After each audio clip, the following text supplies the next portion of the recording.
Here's what nobody tells you about Rich Dad, Poor Dad. The book sold over 40 million copies, taught millions about assets versus liabilities, but it missed the biggest trap of all, and that trap?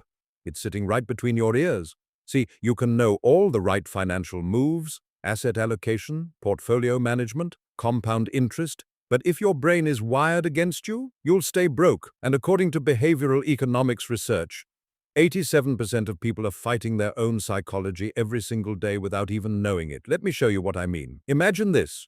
You get a $5,000 bonus at work. Exciting, right? Now here's the question. What do you do with it? Most people, and studies confirm this, most people immediately think about what they can buy. New laptop, vacation, maybe finally getting that couch. But here's the twist. That immediate impulse, that's not a financial decision. That's a psychological trap called mental accounting. And it's one of the cognitive biases that keeps the middle class stuck in the rat race. Rich Dad, Poor Dad taught us that rich people acquire assets while poor people acquire liabilities. That's true, but what the book didn't explain is why we keep buying liabilities even when we know better, and that's where behavioral economics comes in. Let me tell you about something called loss aversion. Daniel Kahneman, Nobel Prize winner in economics, discovered this. People feel the pain of losing money about 2.5 times more intensely than the pleasure of gaining the same amount. So when you get that $5,000 bonus, your brain isn't thinking, how can I grow this through dividend growth stocks or REITs? Your brain is thinking, I better spend this before something happens and I lose it. That's loss aversion hijacking your money mindset. And here's where it gets worse. You know that feeling when the stock market drops 10%, when your portfolio management app shows red numbers everywhere? What do most people do? They panic, they sell, they pull out their money right at the bottom. Why? Because loss aversion makes that 10% loss feel like a 25% emotional punch to the gut. Meanwhile, the wealthy, they're buying more. Warren Buffett literally said, be fearful when others are greedy and greedy when others are fearful. He understood behavioral economics before it was even a field. But here's the thing. It's not just about loss aversion. There's this other trap called the present bias. And honestly, this one's even more dangerous. Present bias means your brain values immediate rewards way more than future benefits. That's why saving for retirement planning feels impossible, even though you know compound interest is powerful. Your brain is literally wired to choose the $1,000 vacation today over the $50,000 that same money could become in 30 years through an S&P 500 index fund. Think about it. Rich Dad told us to build assets that generate passive income. Smart advice. But he didn't tell us how to fight the psychological warfare happening inside our heads every time we see a 70% off sale sign. That sale sign, it's triggering something called the scarcity principle, making you feel like you're losing money by not buying. But you're not losing anything. You're being manipulated by your own cognitive biases. Let me give you a real example. Two people, same salary, same age, same starting point. Person A understands asset allocation, puts $500 a month into a diversified portfolio with index funds and REITs. Person B also knows about investing. But every month there's always something, a friend's wedding, a car repair, holiday shopping. 20 years later, Person A has over $400,000 through compound interest. Person B has maybe $30,000 in savings and a closet full of stuff they don't use. What's the difference? Not intelligence, not education. The difference is emotional intelligence in finance. See, emotional intelligence in finance is about recognizing when your emotions are making decisions instead of your rational brain. It's catching yourself in the moment when you're about to make an impulse purchase and asking, is this an asset or a liability? But more than that, asking, what psychological trigger just activated? Now here's something that'll blow your mind. There's research from MIT showing that when people shop, the pain centers in their brain actually light up when they see prices. Your brain processes spending money the same way it processes physical pain. So what do credit cards do? They reduce that pain. They create psychological distance between you and the money. That's why people spend 12 to 18% more when using credit cards versus cash. The debt management problem in America isn't just about interest rates. It's about psychology. And this connects directly to what Rich Dad called the rat race. You wake up, go to work, get paid, pay bills, repeat. But here's what's really happening at a psychological level. Every month you're experiencing what's called hedonic adaptation. You get a raise. Within 3 months your happiness returns to baseline, so you want more. Bigger house, nicer car, better clothes. This is lifestyle inflation on steroids. And it's driven by cognitive biases, not by actual financial strategy. The wealthy understand this. They've learned to hack their own psychology. How? By automating their asset allocation before they see the money. That's why retirement planning tools like 401k and Roth IRA are so powerful, not just for the tax benefits, but because the money disappears before your present bias can sabotage you. It's behavioral economics in action. But let's talk about something even deeper.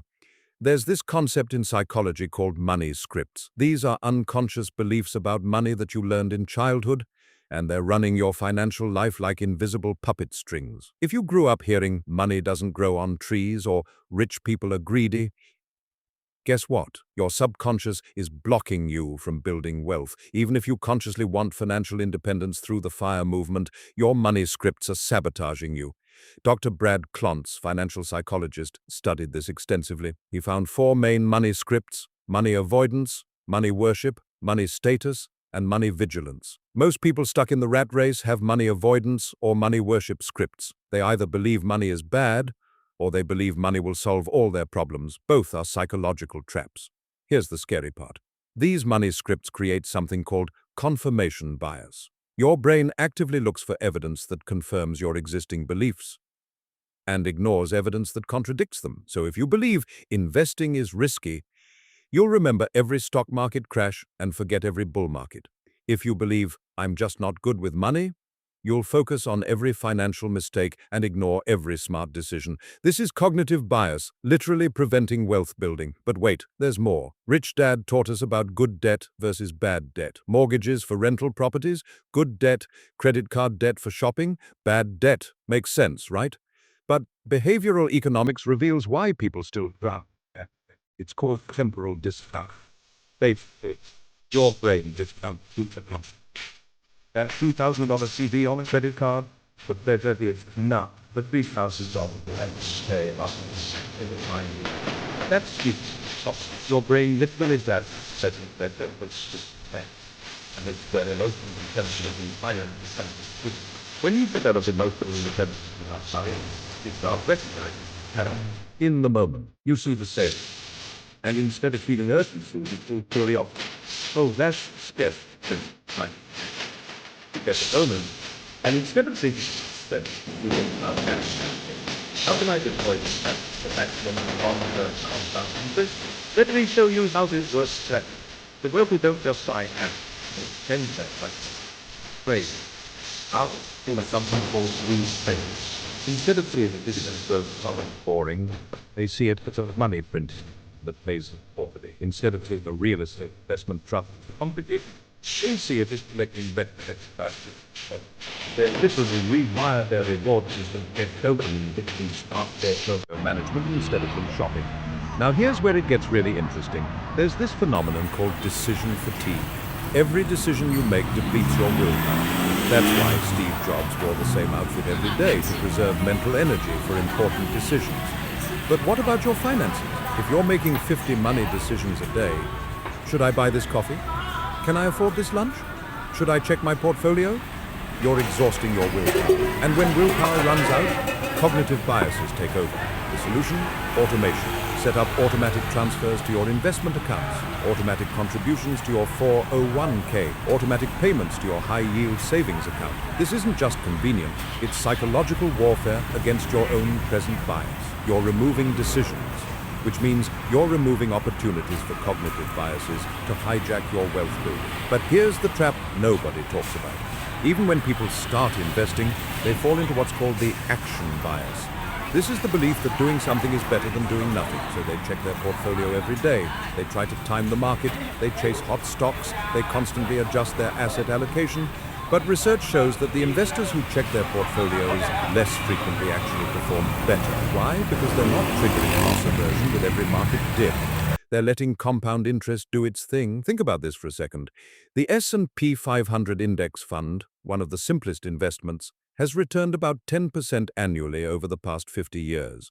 But the average investor? They've only captured about 4% returns. What's the 6% gap? Psychology, emotional decisions, panic selling, FOMO buying, cognitive biases eating away at potential compound interest. That 6% difference over 30 years, that's the difference between comfortable retirement and working until you're 75. And this brings us back to Rich Dad's core lesson. The rich don't work for money, money works for them. But why does money work for them? Because they've mastered their psychology first. They've identified their cognitive biases. They've rewritten their money scripts. They've built emotional intelligence in finance. They've automated their behavior. They're not smarter, they're just psychologically optimized. Let me give you 3 practical steps you can implement today. Step 1, track your emotional spending. The next week, every time you spend money, write down what emotion you were feeling.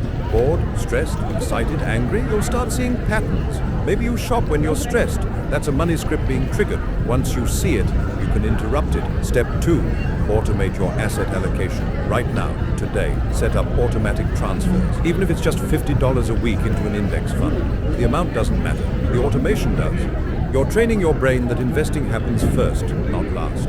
This fights present bias and decision fatigue simultaneously. Step 3, reframe your money language. Stop saying, I can't afford that. Start saying, how can I afford that? This is exactly what Rich Dad taught, but from a psychology angle. You're training your brain to see opportunities instead of limitations. This rewires your money mindset at the neurological level.